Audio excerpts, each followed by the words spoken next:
dead in the district now, and some 6,500 bodies have been buried.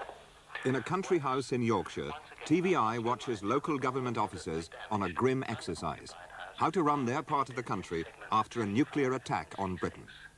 Good evening. Hot Seat is the name of a game, a life or death game that's played out every month by chief officers from local authorities around the country. The basis of the game is that the nightmare of a nuclear strike against Britain really happens. A nightmare that has become more vivid in the past week, with ambiguous statements from the American government about the limited use of nuclear weapons in Europe in the event of war. The task of the players is to ensure that those who survive are fed, clothed, and that law and order is maintained. The fact that such a game is being played may come as a surprise, but remember as you watch that however grim, it is only a game, or as the Home Office who run it prefer to call it, an exercise. It takes us through an imaginary period from the build-up of international tension to a nuclear strike against this country and to what happens afterwards.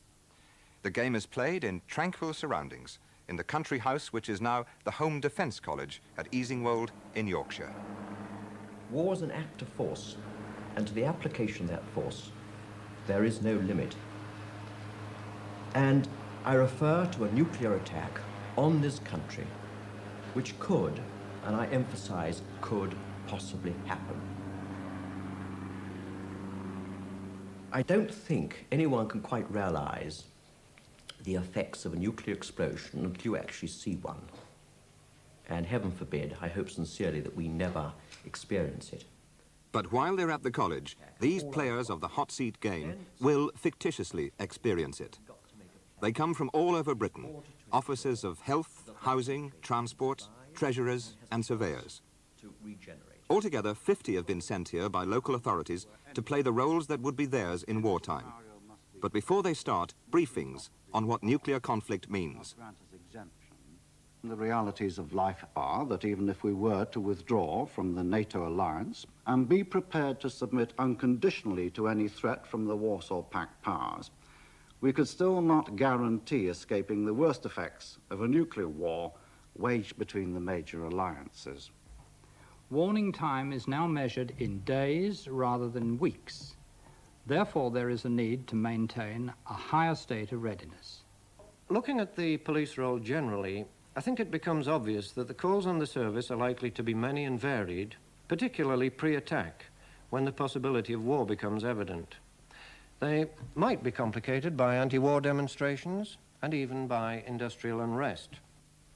Now, there's no reason why lethally irradiated animals should not provide edible meat, provided that they're slaughtered before some secondary infection sets in and renders them inedible for bacteriological considerations. In the later stages of a worsening situation, when government had decided that war was inevitable, there'd be saturation coverage by all the media repeating basic advice on the measures to be taken for the survival of the individual and of the family. Oh, good morning, ladies and gentlemen. The rest of your course is concerned with your exercise, which we have called Hot Seat. Hot Seat is set in the mythical inland county of Naptonshire, and that play will take place during the run-up to and in the aftermath of a nuclear attack on the United Kingdom. The exercise starts at a time when there's been an increase of international tension, but you're still in a near-normal peacetime environment, playing the exercise as chief executives and their management teams working from their peacetime offices. This is South District, one of 5 groups in the mythical Naptonshire. In the real time span of 2 days, they, like the other groups, will live through more than 2 months of tension, prompted initially by simulated television newscasts. World News, 25th of March. We are interrupting the programme to bring you news flash. NATO headquarters have just announced that following yesterday's destruction of 2 Soviet aircraft over West Germany, Warsaw Pact forces in some strength are violating Western frontiers. NATO forces are resisting. Nuclear weapons have not been used. That is the end of this news flash. We shall continue to bring you news of developments in Europe as more information becomes available. But meanwhile, back to our government programme. Casualty centres, of course, casualty centres aren't the responsibility of the local authority, are they? You may wish to liaise... Guiding South District, the assessor, a staff member of the Home Defence College. But most conversations are interrupted. That didn't happen, that was the point. Go to cover and take shelter immediately. Here is an emergency announcement. An air attack is approaching this country. Go to cover and take shelter immediately.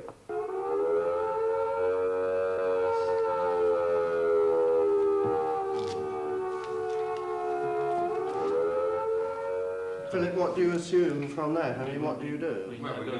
Well, we've already, in fact, mobilised ourselves. We didn't wait for the county to tell us. We started to man the wartime emergency bunker on a shift system, and we will now, all designated personnel will now transfer to the bunker. So you are under... We are now in an attack situation.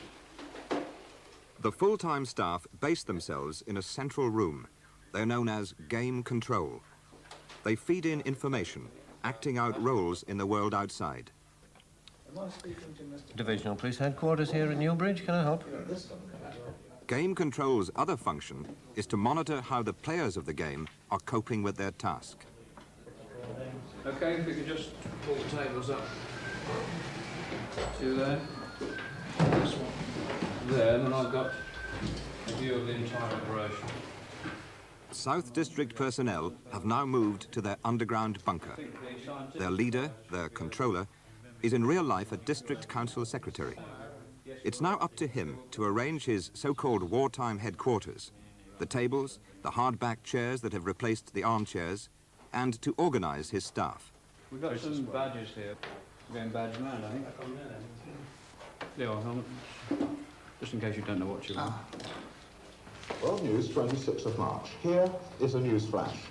Heavy fighting continues on the borders of the Federal German Republic, and today Soviet aircraft attacked with conventional weapons a number of targets in Western Europe, including ports on the east coast of this country, where some damage was inflicted. This concludes this news flash. We will bring you further news as it becomes available. We have stood off from the main wartime operational plan, but we must assume an immediate readiness so that we're all at amber alert.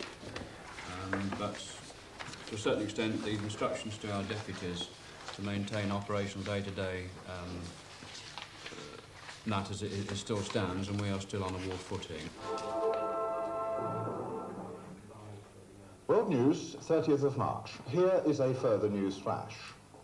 The heavy fighting, which has continued all week since the initial crossing of the West German frontier by Warsaw Pact forces, is now raging close to the Rhine. And we have just received reports that NATO forces have used a limited number of tactical nuclear weapons against Warsaw Pact airfields and supply bases. Yes, sir. Police headquarters, hold line, please. We've had quite a lot of reports of people leaving the city. Difficult to estimate numbers, but it's certainly in the thousands. Is there any possibility that this can be stemmed? The problem is, where the hell are we going to put these people? My own feeling is that they should be pushed north and west. I don't know whether anybody feels... West? Well, into West District and into North District, assuming we get a status report on their position. Yeah, better north. Better north. They probably won't stop in the south, but they probably assume it isn't far enough. But I think we owe a duty to the north not to do the locust plague act of keeping them off your own land and sending them to somebody else. When the nightmare moment comes, the players are given a visual impression of what it would mean for their city and county. The impact, 6.1.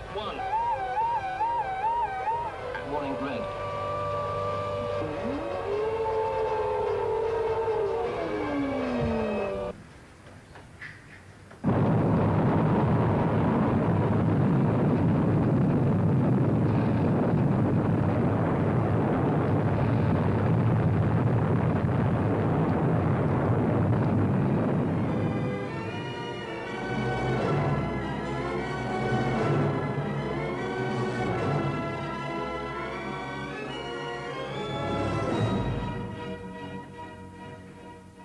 If we look at the attack as it affects Knaptonshire, there's severe blast damage from the weapon which struck Knapton itself. This extends beyond the city boundaries into the adjoining districts. With the southerly wind, fallout from the city strike is spreading northward over areas of North and West District. And a wide band of South District is affected by fallout from the strike on Leadworthshire. Getting communication with that. In the immediate aftermath, South District, which has escaped the central blast, must cope with radioactive fallout. Peter, what's the situation? Do we know on casualties? No. The controller calls on his scientific advisor. Well, you have damage up to here. So in principle, if need be, you can spend up to an hour in the open there. And you can spend up to, in this region here, you can spend a whole working day in the open. Is the answer then that we tell the army at the moment that in certain areas it may not be feasible for them to come and guard, but that upon clearance of fallout being notified to them, that we would want to go to the largest food centres, wouldn't we? And your fuel stocks. Which is your largest one? I've got the one in Southminster and I've got the one in Rushden. Which is your biggest? Well, both the same. All decisions are recorded on tape for analysis by game control. Instructions given to Army to go to food stores in Southminster and large fuel depot in Southminster, pending clearance of no-go fallout area in Newbridge. There are breaks in the game when the pressure of decision-making is relaxed. But even then, for the players, it's still the game that obsesses them.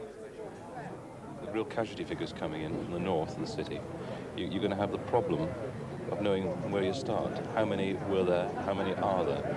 How many written off? They're badly irradiated too. And how many are to be treated? It's the two badly damaged areas in the centre of the city, and because we're next to them, our safe part is next to them. That's where the folk are going to come. So we've got to take the next step and move people out and move them south. We're not getting a county strategy. This is the problem. You're not getting one. Well, yes, well, they're saying that the South will help. Well, you're not getting one. But there's no forward planning being done at all.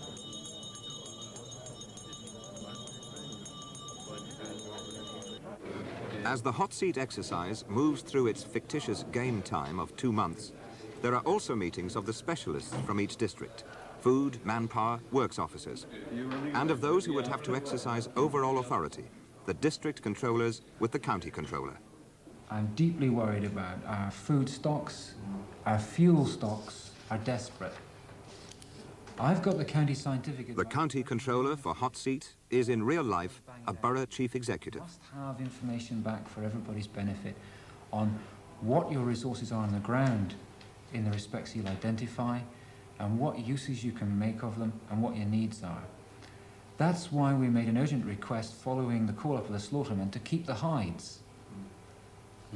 It's the first on-the-hoof piece of textile that we were able to identify. Our boots are going to be wearing out soon. And tents. Yes, one would have thought, with the tremendous casualty rate that there is, that shoes would have been exceedingly plentiful. All right, you're bearing in mind that you have gone, because of local pressures, your own way on the question of interpretation of health risk and necessity to bury the dead. Whereas my mind back there has received slightly different health advice and has not indicated in the run-up period that burial of the dead is a necessity. So we are not stealing gold from the teeth or shoes from the feet of the deceased. The police advisors to the districts are themselves senior police officers. What I'm going to ask the military to assist me with before very long is the rioting problem which has developed in Wall and East Repton. We've got a rioting problem going on there. And what I'm worrying about is that the attacks on food stores will inevitably develop to that. This is where we've got problems of homeless people not being fed. That's right. Please don't use liquid fuels. Okay. Doesn't mean say you have to eat uncooked chicken, as I gather has been going on. If you've got local wood stocks, within reason, if you feel that the population will not eat uncooked food, which does have a risk of food poisoning, then within reason, use them. But bear in mind, if we do move into a temporary housing construction program, that timber is the great asset, together with those famous hides from slaughtered cows that I asked for. Can I come in there that we've got all this meat that we want to freeze, Yeah, I know you have. but we may not have enough fuel to freeze it. Now, if it can be carted somewhere where it can be used... Well, if they haven't suffered more than a cumulative 500 rads, they can be moved on the hoof. John Wayne stuff. Dead? You now have a total of 2,000 dead in the district. From Game Control, the Staff Assessor for South District gives the bleak scorecard. Only 500 bodies have been buried as yet because of the small number of men devoted to that task. Works? Only limited achievement in this area again because of the small amount of resources allocated. Although you sought to use buses to move your workforce to the site, the transport officer unfortunately did not provide them. Your workforce therefore had to walk to work, and naturally their achievement was reduced accordingly. Reports coming in from yes, indeed, but sub-districts.